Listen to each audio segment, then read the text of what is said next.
L'autre jour, je vous parlais de mon élève qui me disait qu'il était plus capable de faire son arrêt gaucher à gauche, puis qu'il avait arrêté le judo à cause de ça.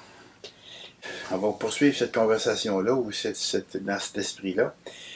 C'est sûr qu'à un certain âge, il faut voir autrement, voir les choses autrement.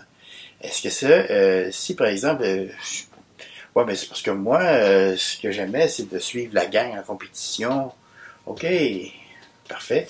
Il n'y a rien qui t'en empêche. OK, tu peux le faire de deux façons. Tu peux aller arbitrer.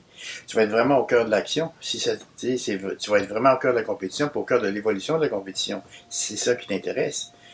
Tu peux aussi t'intéresser au coaching. Tu peux aller conseiller des jeunes. Tu as 10 ans d'expérience, tu as 12 ans d'expérience, tu as 4 ans d'expérience. Tu as appris des choses. C'est le fun de partager avec les autres. Le savoir, c'est la seule chose qui s'accroît en le partageant. Ça, c'est Socrate qui disait ça, je pense. Mais enfin, il y a aussi d'autres aspects que tu n'as peut-être jamais pensé, comme par exemple l'étude des katas. J'aime pas ça. C'est un peu comme le fromage bleu, hein.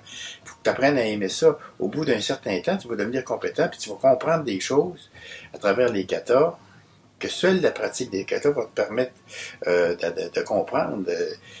C'est vraiment un aspect, un pan de mur du judo qui est extrêmement important pour le docteur Kano, qui est le fondateur de ça. C'était le judo, pour lui, c'était les katas et les randori.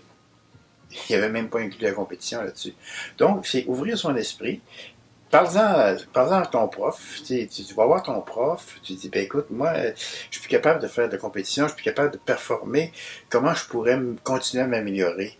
Et c'est ça le judo d'une vie. C'est ça l'art martial, le judo. Ce n'est pas uniquement une question de performance, mais c'est une question de connaissance. Et les connaissances, on les acquiert à chaque pratique.